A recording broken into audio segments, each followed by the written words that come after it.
ngebayangin gimana kalau itu aku gitu. Dan sebenarnya kalau lagu The Ice itu ya, setelah kakak mendengar banyak cerita tentang orangutan di karantina, yang paling nge-trigger kakak untuk akhirnya bisa menuliskan lirik lagu The Ice itu adalah Hello Livers, kembali lagi di Lingkar Inspirasi Bangsa. Yuk kita bahas. Halo guys, apa kabar? Baik-baik aja kan? Yes, hari ini saya bersama dengan Kak Rani Jamba. Hai. Hai Kak Rani, long time no see kita ya Kak ya. Yes. Ya, kita tahulah dalam kondisi yang kayak gini nih emang terbatas kita ketemu-ketemuannya. Jadi Kak Rani nih, mungkin untuk yang tinggal di Medan udah banyak yang kenal. Nah, sekarang sudah mulai merambah ke dunia-dunia musik. Dunia musik bahkan dia itu perhatian banget sama lingkungan. Ya kan Kak Rani? Yes, nanti kita bakal bahas. Nah, Kak Rani itu basic pendidikannya adalah lulusan dari Macquarie University, bener ya? Australia loh guys, dan dapat beasiswa, bener nggak Kak? Yes. Beasiswa apa Kak? LPDP. LPDP. Nah, di sini kita bakal bahas. Boleh dong Kak, ceritakan gimana kemarin itu bisa emang jauh kali gitu loh ngambil jurusan seni sampai ke Australia. Kenapa gitu? Kenapa nggak di Medan aja? Medan kan ada beberapa universitas yang emang seni jurusannya kayak gitu.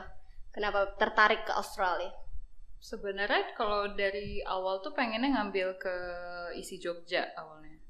Jogja isi Jogja. Tapi kemudian karena kebetulan itu tahun 2015 yang Rani tahu cuma ada di ISI Jogja lah yang ada tata kelola seni. Di ISI yang lain nggak ada gitu kan. Tapi kemudian jadi kayak waktu mau lanjut sekolah lagi tuh kayak ada banyak beberapa pilihan yang pengen difokusin.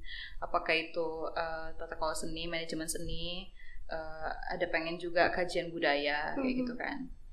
Tapi kemudian setelah searching lagi dari LPDP itu sebenarnya menyediakan apa aja, kita mau sekolah di mana, jurusan apa yang tersedia gitu kan. Kemudian nggak sengaja ketemu sama kampus namanya Macquarie University waktu di pameran pendidikan Australia waktu itu di Medan. Emang sering datang berarti ke pameran-pameran enggak gitu? sih, justru itu pertama kali datang. Jadi kayak kalau misalnya dari LPDP itu bisa ke luar negeri, kakak carilah kampus-kampus apa yang terdaftar kan. Kemudian kebetulan ada pameran pendidikan. Nah, waktu itu pengennya ngambil kajian budaya di University of Melbourne. Australia juga tuh? Iya, di Australia. Karena kebetulan kan pameran pendidikannya Australia New Zealand kan. Kemudian kebetulan representatif untuk sekolah master dari University of Melbourne waktu itu nggak ada. Jadi dia nggak bisa terlalu banyak menjelaskan soal studi yang pengen kakak ambil. Kemudian duduklah di tengah-tengah itu kan, bingung mau kemana lagi. Ternyata ketemulah Macquarie University dan sampai akhirnya siapin berkas-berkas untuk pendaftaran sampai akhirnya ketemu di websitenya itu adalah jurusan Master of Creative Industry. Nah, jadi tahun 2015 waktu itu kan masih hot banget ya, Pak Jokowi ngeluarkan ini ya Badan Ekonomi Kreatif waktu itu kan. Jadi kayak ngerasa peluang nih. Iya, kayak ini bagus nih peluangnya karena memang yang Rani tahu di Indonesia juga belum ada studi khusus untuk industri kreatif. Jadi kayak bongkar lagi websitenya, mata kuliahnya apa yang disediakan. Kemudian terteralah bahwa di industri kreatif di Macquarie itu ada 2 spesifikasi. Yang pertama music production, yang kedua screen production, perfilman gitu kan. Dan mereka nggak mematokkan hanya boleh music production atau screen production, justru kita bisa ngambil keduanya. Jadi kayak mata kuliahnya bisa kita campur gitu. Pada akhirnya udah dapat LOE conditional waktu itu, sampai pada akhirnya mempersiapkan IELTS dan LPDP waktu itu. Oh, berarti kakak udah terima LOE-nya dulu, baru urus LPDP? Beasiswa, iya. Gitu. Sebenarnya kalau untuk persiapannya sih sambil jalan semua ya, karena kan berkas LPDP kan lumayan banyak ya.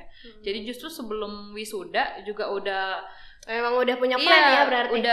Udah punya plan dan udah dicicil satu-satu. Oke, ini mumpung masih di kampus nih, kayak surat-surat rekomendasi dan mulai dicicil. Karena kan ada 3 tuh kan, surat rekomendasi, kemudian surat sehat segala macam. Itu jadi kayak udah dipersiapkan sampai udah dapat LOE kampus. Kemudian setelah dapat LOE kampus barulah daftar LPDP gitu. Alhamdulillah.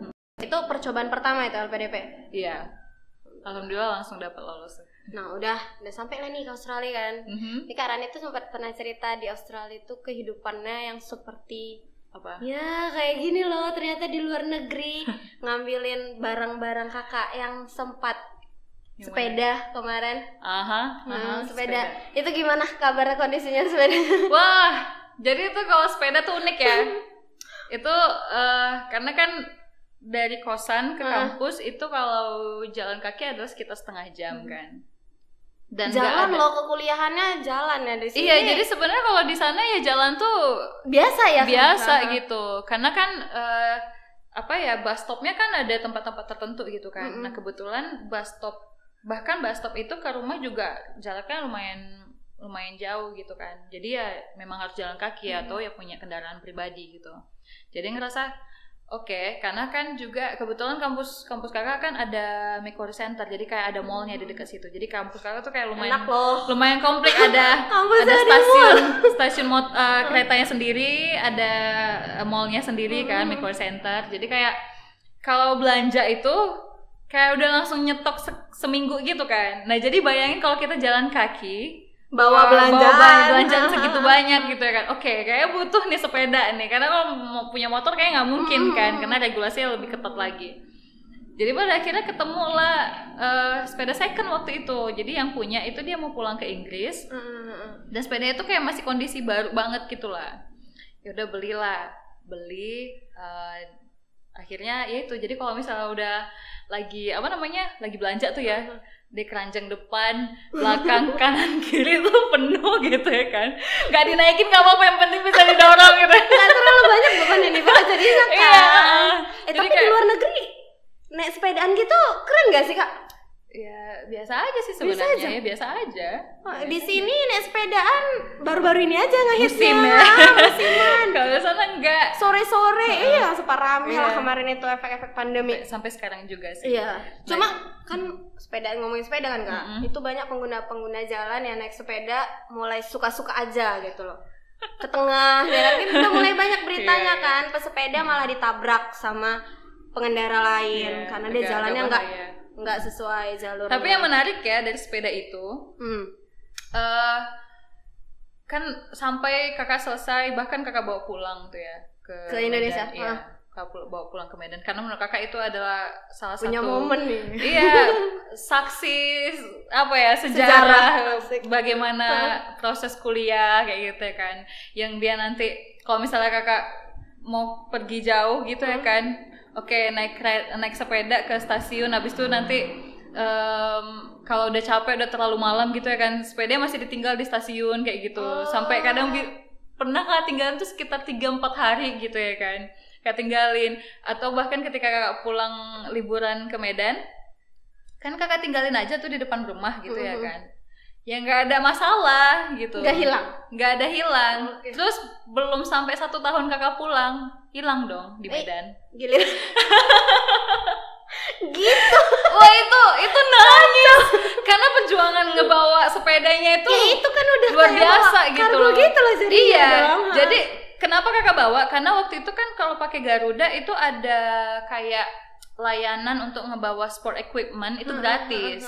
Yang penting dimensinya itu harus bisa dilipat sesuai dengan regulasi yang mereka lah gitu ya kan. Dimensinya kotaknya harus sekian kayak gitu kan. Masih oke nih.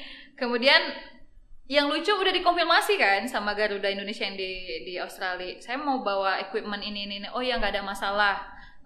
Ini layanannya gratis bla bla bla bla. Nyampe di bandara disuruh bayar over bagasi. Itu kayak sampai berapa?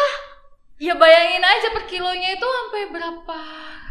Pokoknya mahal deh. Ya? Jadi kayak kena zong gitu kan. Sampai pada akhirnya untung lah ada kayak pramugara gitu lah ya kan. Bang saya udah kayak tunjukin kan. Itu dia orang Indonesia. Bang saya udah konfirmasi saya ini gratis. Kok suruh bayar? Gak bilang kayak gitu ya kan. Panjang sampai akhirnya bisa lah dibawa. dibawa pulang. Jadi kayak berdarah-darah banget jadi, gitu loh rasanya. Tetap gratis nggak? Tetap gratis, tapi kayak mulai dari nyari kotaknya. Karena kan belinya waktu itu kan second kan. Iya. Nyari kotaknya, keliling-keliling kayak gitu kan ke toko sepeda. Boleh nggak saya beli kotaknya? Atau pada akhirnya mereka kasih gitu ya kan. Sampai jarang-jarang orang cuma beli kotaknya doang. Iya, sampai ngebongkarnya itu luar biasa. Karena kan kalau jasa ya kayak bengkel gitu kan itu kan mahal banget kan di sana. Sampai pada akhirnya ngebongkar sendiri itu, jadi kayak ngerasa 3 hari terakhir di Australia itu nggak bisa kemana-mana cuma gara-gara berkutat sama sepeda. Aduh, ya ampun. Dan sialnya jadinya ya. Sial sih jadinya kayak kenapa sepeda itu harus hilang di tanah kita sendiri gitu. Iya, giliran dibawa ke Medan kayak gitu sih. Aduh, entah. Tapi ya ketika hilang tuh kayak udah kayak ikhlas. Mudah-mudahan nanti ada sesuatu hal yang baru, dan ternyata memang dapat yang baru lagi, bukan bentuk sepeda, tapi bentuk waktu itu kan ikut KBKM di Jogja kan 2019. Itu kayak wah eventnya tuh keren, kita camping di samping Prambanan gitu ya kan. Pengisi acaranya itu pengisi orang-orang kreatif, orang-orang nomor 1 Indonesia lagi gitu ya kan. Terus kebetulan dapat kesempatan untuk datang ke pameran tahunan di Ajok. Itu kayak kakak udah berapa tahun tuh pengen banget datang ke Ajok, tapi belum sempat dapat kesempatan di waktu yang tepat mereka buka. Dan itu kayak dapat semua gitu loh. Jadi kayak berapa keinginan yang selama ini bertahun-tahun dipengenin tuh dapat gitu. Rezeki lain ya kak ya. Intinya harus ikhlas sih. Iya. Ada yang pergi ya, ada yang datang gitu. Masya Allah, banyak sekali gitu. Terus itu kan, tapi nyes juga. Itu kita pasti. Pertama ketemu kemarin kan ngebahas sepeda itu kan. Nyes juga itu emang kayaknya sepedanya nggak pengen dibawa. Dari awal di bandara itu udah konsepnya kayak gitu. Iya. Kak, kenapa pengen seni kak? Atau emang basicnya dari keluarga atau gimana? Jadi sebenarnya kalau cerita seni ya, dari kecil tuh memang seneng nyanyi, terus SMP tuh udah mulai ngeband gitu kan. Oh, kok ngeband? Iya dong, di Perbongan ngeband. Oke. Anak band, anak tahu. Tuh SMA di Perbongan tuh SMA ikut festival, kompetisi kayak gitu kan. Sampai pada akhirnya mau masuk ke S1 itu kayak oke, mau masuk seni mau jadi apa kayak gitu kan. So, jadi kayak lucu, kayak ngerasa ada kontradiktif di keluarga. Mereka sangat-sangat support kegiatan kakak di musik waktu sekolah gitu ya kan, ngeband segala macam tuh kayak diantar jemput, didampingin segala macam. Tapi mereka menganggap itu hanya sekedar hobi, nggak bisa dijadikan profesi kayak gitu kan. Sampai pada akhirnya kakak sampai 3-4 kali ujian untuk masuk kuliah waktu itu, nggak ada yang lolos karena memang kakak nggak tahu juga kak jurusan apa itu mau diambil kayak gitu ya kan. Kayak orang tua tuh yang penting jangan seni musik kayak gitu kan. Sampai pada akhirnya ya kan ini ya dilematis kita zaman dulu tuh kayak milih jurusan. Kalau nggak ngikutin kata orang tua ntar dibilang anak durhaka gitu. Iya. Nah, nggak didoain, nggak lulus. Iya, nanti nggak rezeki, bla bla bla bla, nggak diridoin kayak gitu kan. Jadi kayak ngerasa ya udahlah ikutin aja lah sama orang tua gitu ya kan. Tapi memang pada akhirnya nggak ada yang lolos. Jadi kayak ngambil teknik sipil, arsitektur, apa juga kakak nggak tahu sampai sekarang teknik sipil kakak nggak tahu itu apa gitu ya kan. Terus sampai pada akhirnya tante kakak bilang gini, kebetulan dia kan alumni Unimed juga bahasa Indonesia.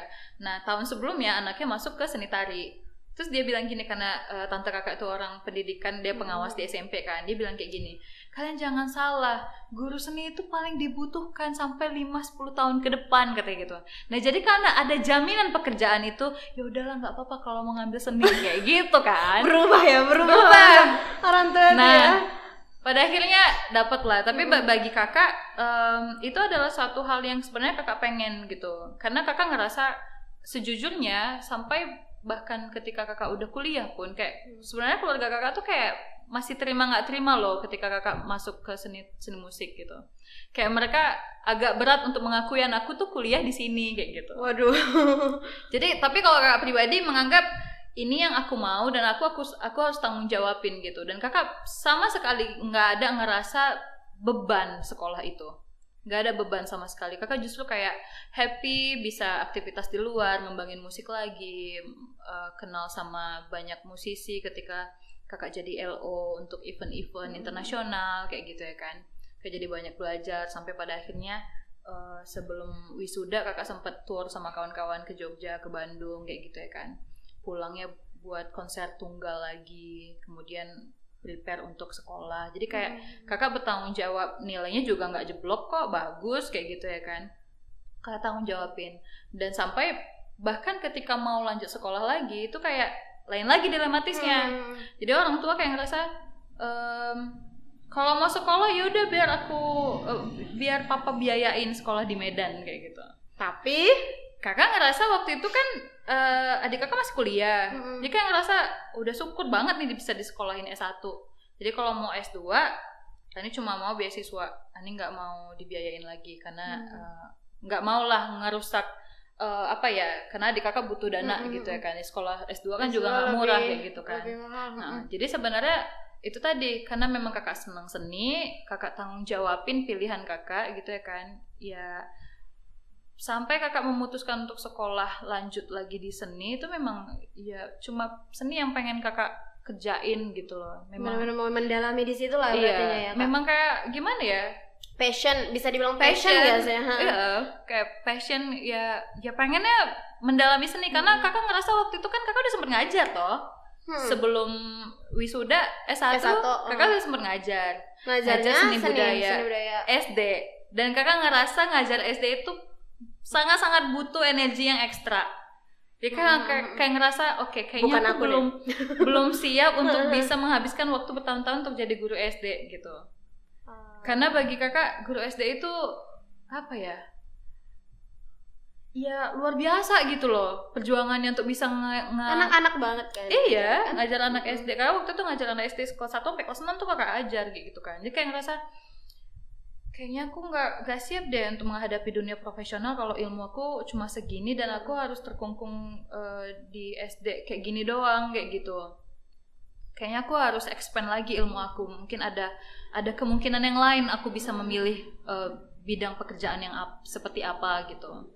Oke, kakak pilih sekolah lagi. Nah, selain Macquarie itu? Iya, pada akhirnya dapat Macquarie kayak gitu ya kan. Jadi ya sebenarnya kalau kenapa seni sebenarnya ya memang dari kecil dan sampai sekarang itu kayak memang passionnya pengen ngerjain musik aja gitu. Jadi karena itu kalau kita telusuri ya jejak googling aja telusuri ya. Iya, kita telusuri Rani Jamak di Instagram, di Facebook, di Google itu udah banyak main musiknya agak musik yang berbeda. Oke. Itu loh yang apa sih namanya Kak? Musik apa sebenarnya yang pakai kayak soalnya kan pop band nggak pakai kayak gitu. Kakak elektro kah atau gimana? Jadi kalau sebenarnya sih kisah kakak menemukan Ableton Push itu ya.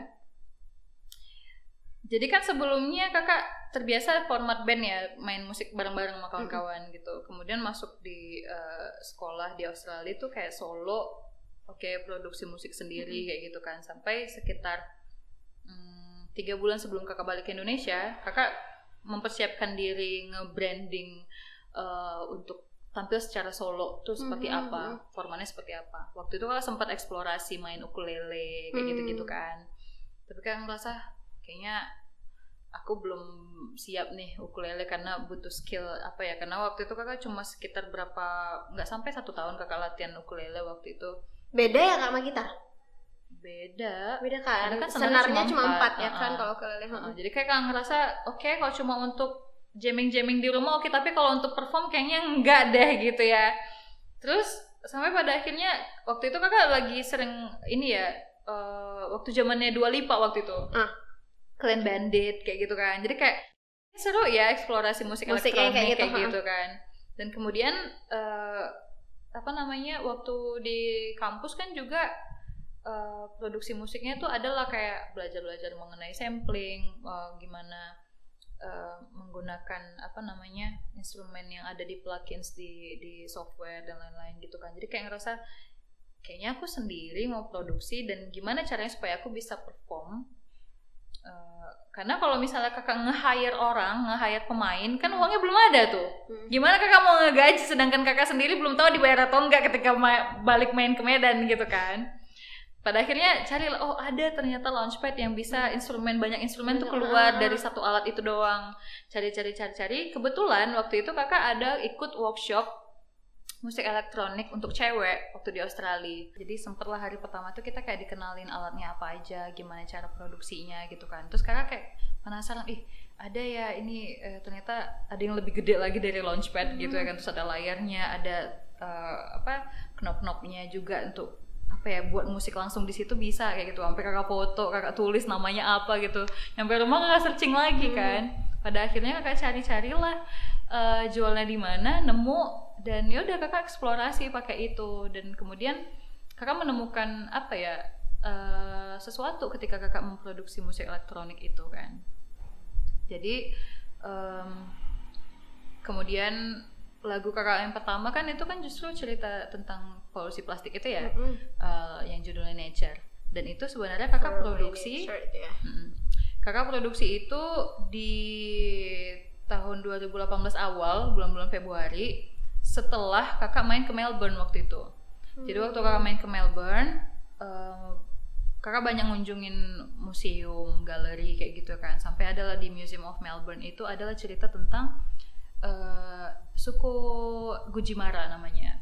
Jadi bagaimana mereka melakukan sustainability living di zamannya mereka sejak zaman dulu gitu.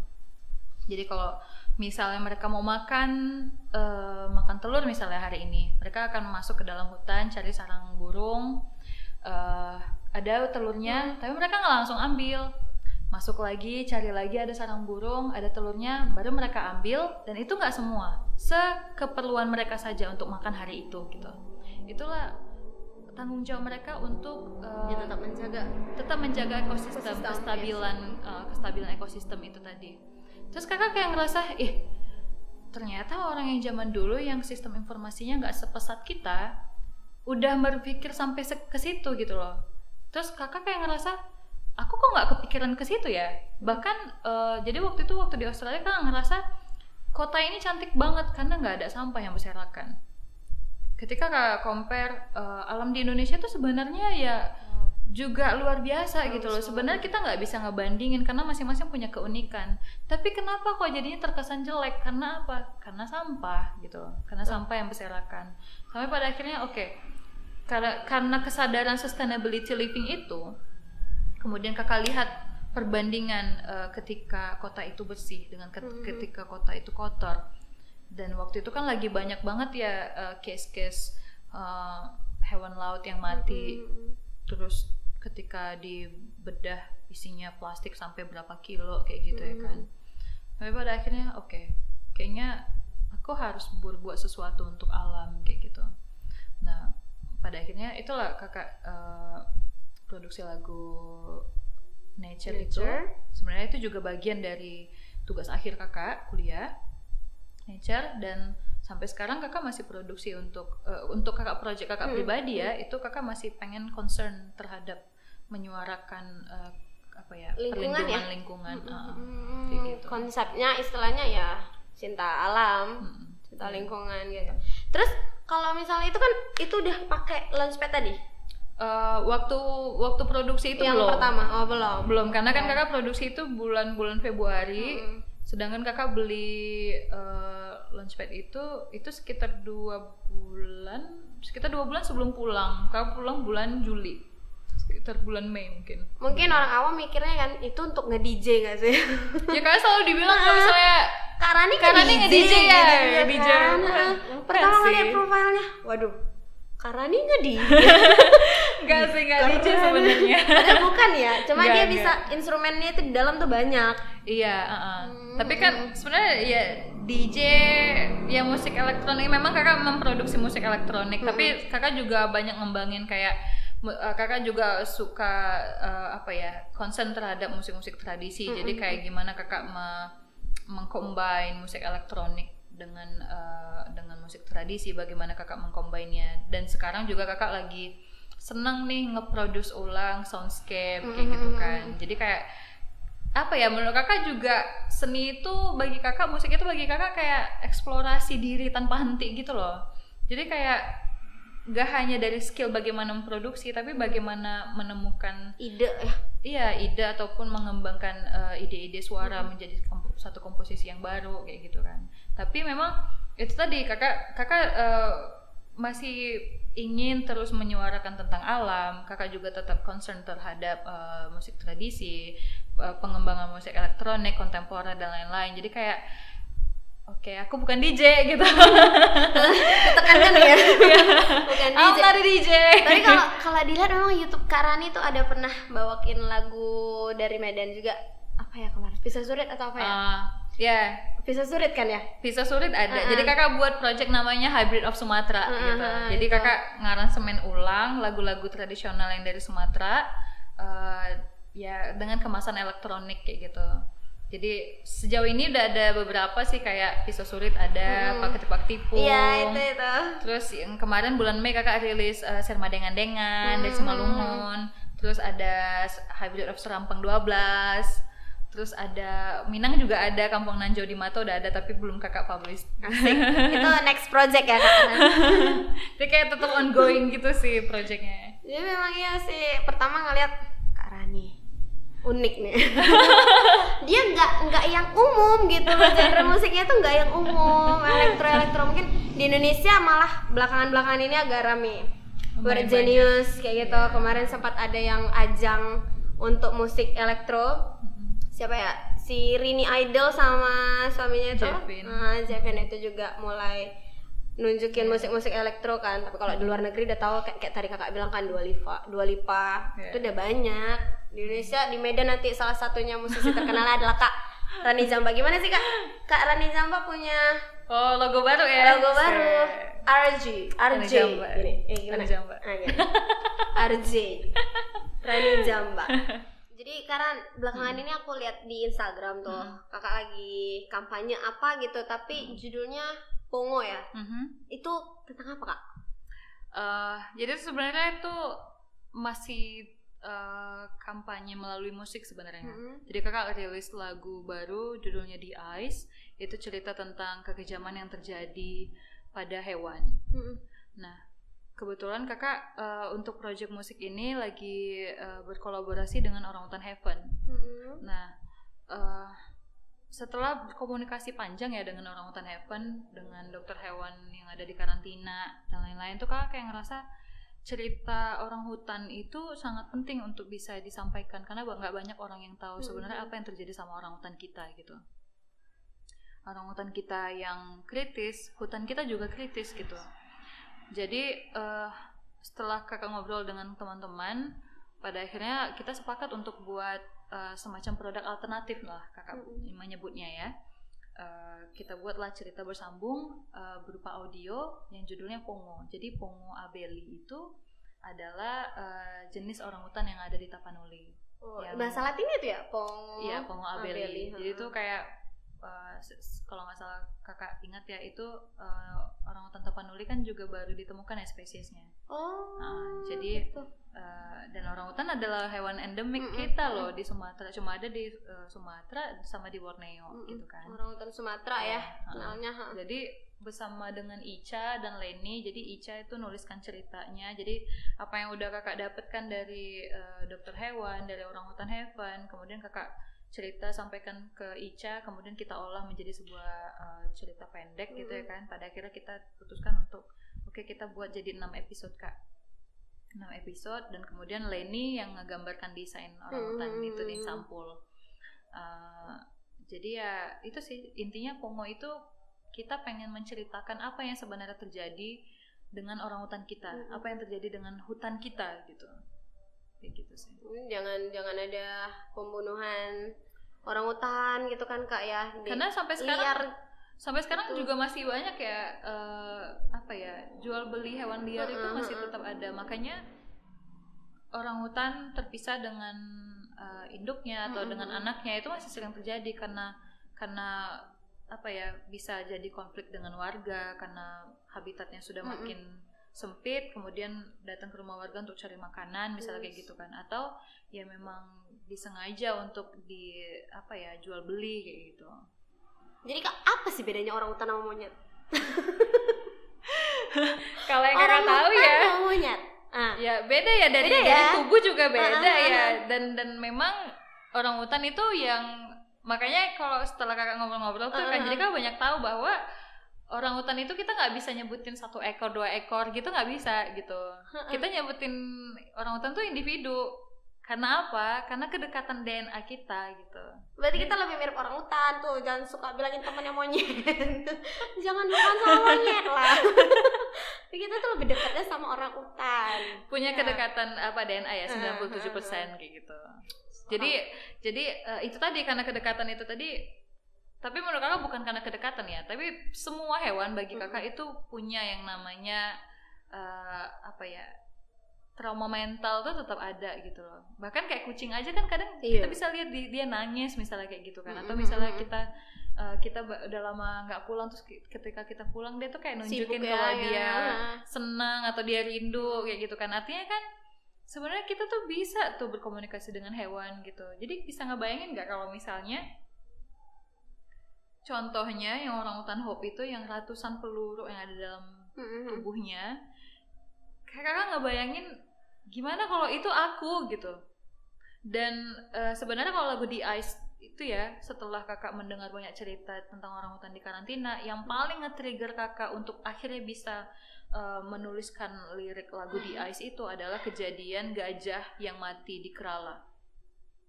Jadi waktu sekitar bulan Juni. Kemarin sempat hits itu loh. Jadi gajah yang hamil makan nenas isi peledak. Iya itu. Jadi bisa ngebayangin nggak gimana rasanya, dan dia tuh mati berdiri di sungai. Iya, itu di sungai itu karena kepanasan katanya, makanya dia lari ke air ya. Meledak itu di dalam mulutnya, kan dia kritis tuh ya. Dia lagi hamil, dia cari supaya dia bisa tenang, dingin gitu. Akhirnya dia memilih untuk pergi ke sungai, dan setelah sekitar 3 jam akhirnya dia mati berdiri gitu. Kayak kita melihat dengan mata kita sendiri gitu. Jadi makanya kakak buat kenapa judulnya The Ice, karena bagi kakak bukan bagaimana cara kita membunuh ataupun menyiksa hewan itu, tapi mata kita sendiri gitu.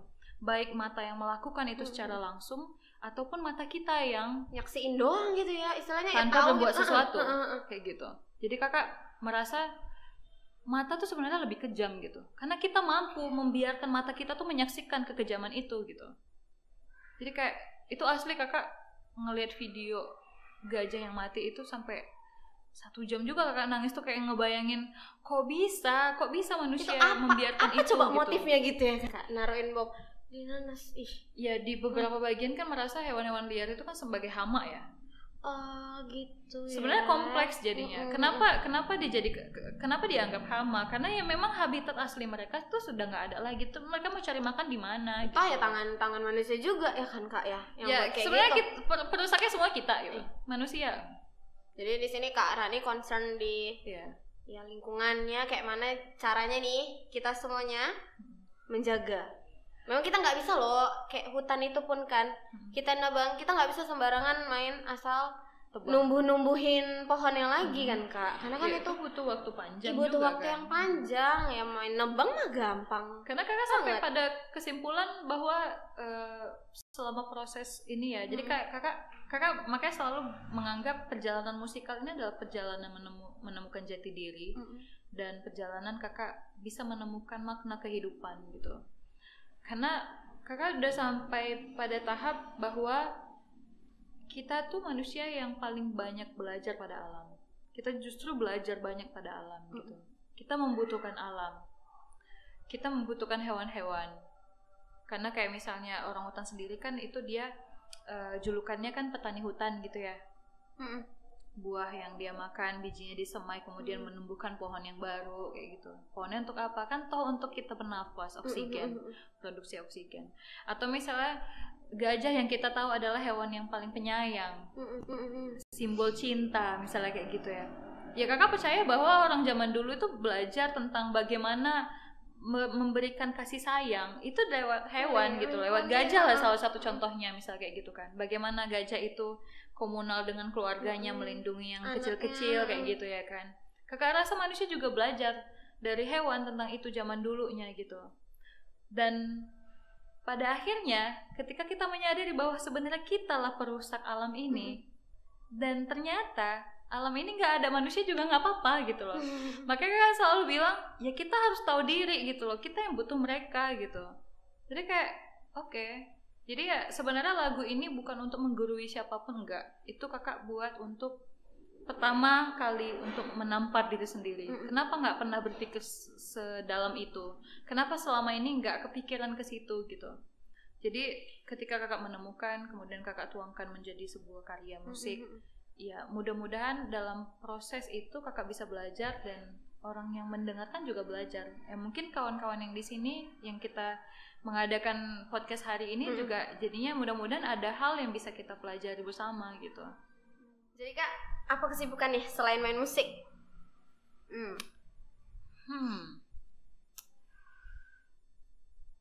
Selain main musik, belakangan ini ada kerja sama Kementerian Pariwisata dan Badan Ekonomi Kreatif untuk pendataan desa wisata dan pengembangan film daerah.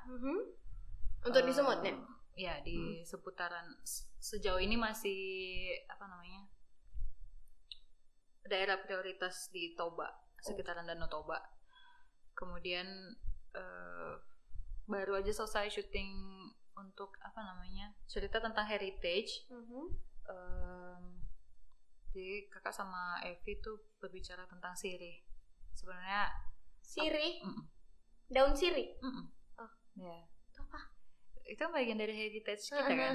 Nah jadi kita cerita sebenarnya makna dan fungsi sirih itu dulunya tuh seperti apa dan sekarang maknanya itu seperti apa gitu. Karena kan banyak orang yang beranggapan ini ya mungkin terkesan kuno atau terkesan apa, tapi beberapa praktik itu sebenarnya masih dipakai gitu. Emang apa maknanya, apa fungsinya gitu. Jadi kita ada berbicara soal sirih. Kemudian mungkin ini lagi persiapan lah untuk karya-karya yang baru. Kita doain ya guys. Masih jadi kalau selain musik kayaknya ada kegiatan yang lain tapi berhubungan terus dengan musik gitu. Tetap relate sama musik ya berarti ya. Mudah-mudahan lancar kak. Amin. Kita doakan karya-karyanya di YouTube. Karena tahun depan udah mulai fokus lagi untuk campaign lingkungan yang baru. Oh, tahun depan? Lagi sih ya? Bulan Februari insya Allah rilis. Karena kakak ada lolos program virtual partner residensi dari Goethe Jerman. Jadi kemarin kan sama Orangutan Heaven buat lagu tentang orangutan. Dan ini nanti kita akan lanjut lagi kerjasama kita dengan SOCP, yang dimana nanti penjualan lagunya nanti kakak produksi musik sama ada musisi dari Jerman juga, dan itu nanti lagunya itu kita jual dan bisa langsung untuk donasi untuk SOCP untuk penangkaran orangutan gitu. Oke, ya Allah mulia sekali. Ya gitulah pokoknya. Kita doain ya guys. Amin. Itu tujuan yang emang ke lingkungan itu banyak yang udah mulai nggak care. Nah kan kak, tadi perkara yang salah satunya yang tadi itu, bahkan orang luar negeri itu sampai datang ke Indonesia. Kalau kakak ingat itu soal alam gajah, siapa ya namanya Leonardo DiCaprio itu datang ke Indonesia karena dia ke gajah juga, tentang gajah-gajah juga ketangkahan dia ketangkahan karena ngelihat ya alamnya itu seperti ini dan dia bener-bener care sama hewan, termasuk itu gajah. Nah kita yang di sini ya intinya ya mudah-mudahan kita butuh banyak orang yang bersuara, orang yang peduli gitu ya. Mudah-mudahan dengan karya, jadi kayak pendekatan dengan seni misalnya kayak gitu kan. Ya mungkin cara ini kalau kakak pribadi berharap bisa banyak orang yang setidaknya merenungkan lah gitu. Sebenarnya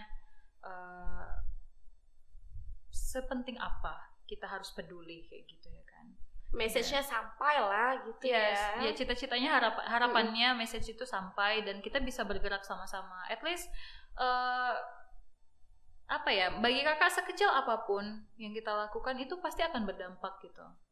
Misalnya ya kita nggak pakai plastik lagi misalnya, kalau misalnya biasanya kita ke Maret itu selalu pakai minta plastik atau gimana ya, kalau kita lagi bawa tas udah bang gak usah pakai plastik, itu misalnya kayak gitu kecilnya kan. itu ya contohnya ya. Jadi kayak mulai aja dari hal yang kecil tapi sustain kayak gitu kan.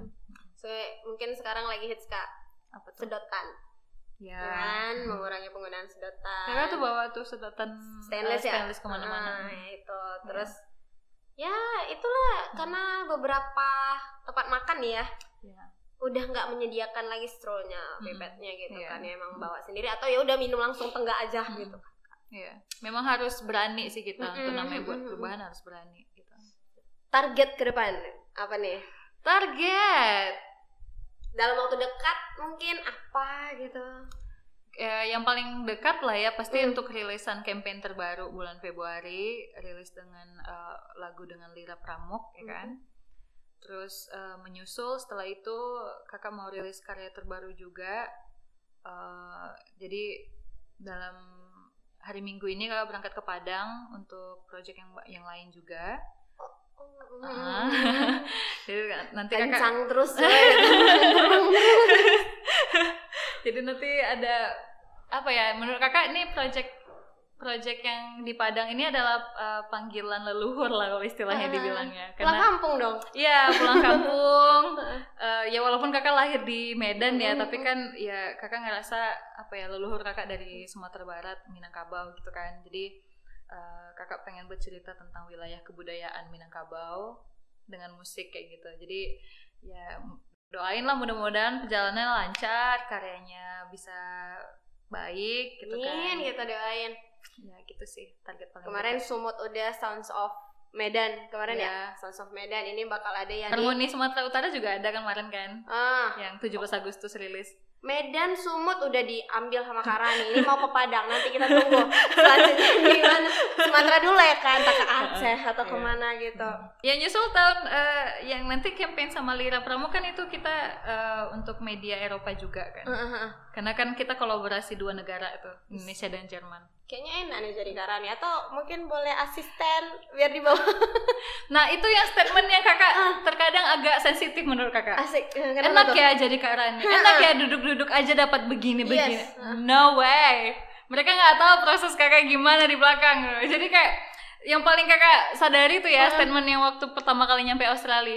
Ih enak ya udah nyampe Australia. Lah mereka nggak tahu kakak kena tipes perjuangan itu gitu. Tuh, jadi buat teman-teman ngelihat orang yang udah di atas gitu, bisa dibilang udah di atas ya, mereka udah melewati rentangan-rentangannya kan Kak?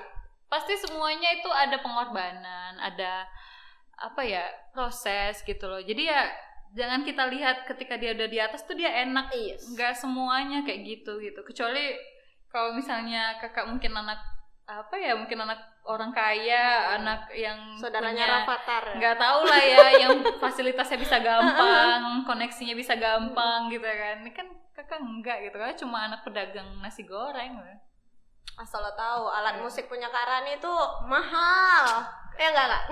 Kakak beli second hand kok. Oh iya. Second hand tapi bermanfaat ya, bisa dipakai terus. Pastilah, harus dirawat. Itu kan Kak, ini sebenarnya kan berawal dari hobi mungkin ya awalnya nih musik. Terus masuk terakhir ke passion semuanya. Kira-kira udah mulai mencapai titik ya udah aku bekerja dan menghasilkan dari musik ini. Udah sampai ke situ belum? Atau masih ya udah enjoy aja, aku ini hobi aku. Makanya kan kakak bilang justru musik ini adalah perjalanan mencari jati diri, perjalanan menemukan makna hidup gitu. Jadi kakak ngerasa musik ini bukan lebih dari sekedar pekerjaan jadinya gitu loh. Oke. Kayak ngerasa kayak kemarin kan waktu ngebantu kementerian itu kan pendataan desa ya, pendataan desa yang akhirnya kakak hasil survei itu kakak harus masukkan tuh kayak kerja. Itu menurut kakak yang kerja gitu. Sampai pada akhirnya tadi malam tuh kakak muntah gitu ngerjain ya, saking banyak lihat tabel masukin, denger masukin kayak gitu. Itu menurut kakak kerja gitu. Jadi kayak pusing kakak sendiri. Ya walaupun ketika membuat musik itu juga kakak kayak bulat sama diri sendiri sebenarnya. Jadi kayak pusing sendiri kayak gitu kan. Kayak memperumit diri sendiri, tapi ada satu hal yang membuat kakak itu kakak jadi lebih hidup gitu. Ketika kakak bisa merealisasikan apa yang ada dalam pikiran kakak gitu. Dan kakak selalu beranggapan bahwa seni itu nggak ada yang salah gitu. Jadi kalau misalnya dibilang orang, oh unik ya segala macam, sebenarnya ya itu apa ya, kakak nggak ada tujuan mau dibilang unik, kakak cuma mau menyampaikan apa yang ada dalam pikiran, bagaimana kakak bereksplorasi, karena itu tadi perjalanan musikal adalah perjalanan menemukan jati diri kayak gitu. Jadi kayak ya udah, kakak mendapatkan kebebasan dalam musik kayak gitu. Mau kakak mau masukin suara gajah kayak mau suara apa segala macam, suara toet-toet roti kemarin kakak olah lagi, dan apa ya, itulah menurut kakak sebuah kedaulatan dalam diri. Dan itu sangat penting bagi kita semua untuk kita bisa punya kedaulatan atas diri sendiri kayak gitu. Bebas ya ini aku loh, aku nunjukin diri aku ini kayak gini gitu. Kalau bebas mungkin apa ya, kakak lebih suka dengan kata berdaulat sih sebenarnya. Karena berdaulat itu kita memilih dan kita bertanggung jawab, kita bisa mempertanggungjawabkan sikap kita gitu, apapun yang kita lakukan gitu. Cakep. Berdaulat. Dan di apa ya, di wawancara yang lain juga selalu bilang permasalahan sekolah, permasalahan cita-cita itu sebenarnya kakak selalu, cuma satu rumusnya, berani bermimpi, berani bertanggung jawab. Karena bagi kakak ketika kita berani bermimpi, kalau kita nggak berani tanggung jawab, itu kayak ketika kita dapat udah selesai. Karena bagi kakak ketika kita bermimpi, misalnya aku bermimpi pengen sekolah ke luar negeri misalnya gitu, ketika kakak nyampe di Australia udah selesai. Tapi kalau kakak bertanggung jawab atas itu, bahkan sampai detik ini kakak masih bertanggung jawab. Tanggung jawab apa? Tanggung jawab moral. Apa yang bisa kakak lakukan gitu. Apa manfaat kakak bagi orang lain? Apa yang bisa kakak lakukan kayak gitu. Artinya ketika kita bermimpi itu pertanggungjawabannya tuh dunia akhirat gitu loh. Mungkin terkesan lebay, tapi bagi kakak itu adalah hal yang penting, karena kita jadinya bisa memberikan nilai terhadap sesuatu, baik itu mimpi kita sendiri gitu. Ketika kita bisa memberikan nilai pada mimpi kita bisa menghargai diri kita sendiri, itu yang paling utama. Kayak gitu. Aku speechless. Tapi emang bener sih itu. Cakep banget. Emang kalau kita ya bermimpi, sekadar bermimpi lewat gitu aja kan kak. Ya ketika kita dapat udah selesai. Bisa aja gitu. Kan udah bisa sampai aja ini, kan udah sampai ini gitu. Udah nyampe aku Australia, yang penting aku bisa happy, foya-foya, jalan-jalan, enough gitu. Terus tanggung jawab pendidikannya gimana? Nah ketika selesai pendidikannya, terus ketika udah pulang nih tanggung jawabnya apa? Makanya kan kalau di LPDP kan slogannya Indonesia aku pasti mengabdi misalnya kayak gitu ya kan. Ya karena itu memang ada kita tanggung jawab moral. Kita udah sekolah, terus ya namanya juga apa ya, kalau kita di Islam kan ada hablum minallah, hablum minannas gitu kan. Artinya kita hubungan ke Tuhan dan hubungan ke manusia yang lain gitu. Dan bagi kakak nggak hanya sekedar manusia, tapi semua ciptaan Tuhan kayak gitu. Apakah kita cukup berguna hidup kita gitu? Itu sih. Role model ada nggak sih kakak? Setelahnya ngikutin siapa gitu? Atau ada ngikutin siapa ya? Sebenarnya banyak sih ya. Dan setiap orang itu punya apa ya, keunikannya sendiri dan punya perspektifnya sendiri, dan itu yang kakak serap satu-satu gitu. Jadi nggak plek satu orang gitu kan? Nggak. Banyak sih. Kayak misalnya kakak ngedenger speechnya siapa, oh iya benar ya, bagus nih, kayak dari apa namanya, gesturnya dia, bagaimana dia bisa saling mensupport saudaranya ataupun sesama perempuan ataupun siapa saja yang dia bisa support misalnya kayak gitu kan, atau bagaimana dia bisa memaknai perjalanan hidupnya. Jadi role model tuh bagi kakak banyak sih, dan kakak kalau ditanya sekarang ini kakak nggak bisa ingat siapapun. Tapi kayak semuanya mempengaruhi. Betul, sama alam aja Kak Rani peduli ya. Ini nggak bisa nyebutin satu orang ya, semuanya ngefek dari orang tua semuanya. Pasti. Teman-teman yang support Kak Rani banget. Kasih dong beberapa kali malah yang menggambarkan Kak Rani banget. Itu pertanyaan paling sulit sejauh ini. Yang menggambarkan ya aku tuh gini gitu. Yang orang mungkin nggak tahu sebenarnya Kak Rani itu apa, gimana. It's a bit hard to explain. Kayak kita menceritakan diri kita tuh kan susah kan ya. Iya, tapi yang bebe aja nggak apa. Nggak apa ya, Ayo. Manusia gitu loh, nggak semuanya baik ya. Tapi Oke. waktu dapet LPDP harus nunjukin dong. Aku tuh gini gitu. Tunjukkan aja biar mereka tahu. Ayo. Apa ya? RJ is actually I'm a very soul person. Oke. Kalau iya ya iya, enggak ya enggak gitu. Dan ya nggak perlu ribet lah gitu. And apa ya? I'm a very energetic and passionate person, and if I want something and it's very logic to me that it's not bad for me and for anybody, and I will go for it, and there's nothing can stop me. Good. Yep. Ada lagi? Anything else? Tadi rahasia ya? Iya. Sebenarnya mau nanya itu cuma tadi di skip sama kreatif kita pertanyaan. Rahasia ya? Iya, rahasia terbesar. Rahasia terbesar Ani. Yang orang nggak tahu Kak. Yang orang nggak tahu bahwa saya jomblo. Iya seriusan karena nih jomblo. Jadi yang kemarin? No. Abang. Abang. Aduh, kita doain ya yang terbaik buat kita semua. Gak hanya kalian. Oh, adik saya nikah bulan 12 ini. Bulan 12? Yes.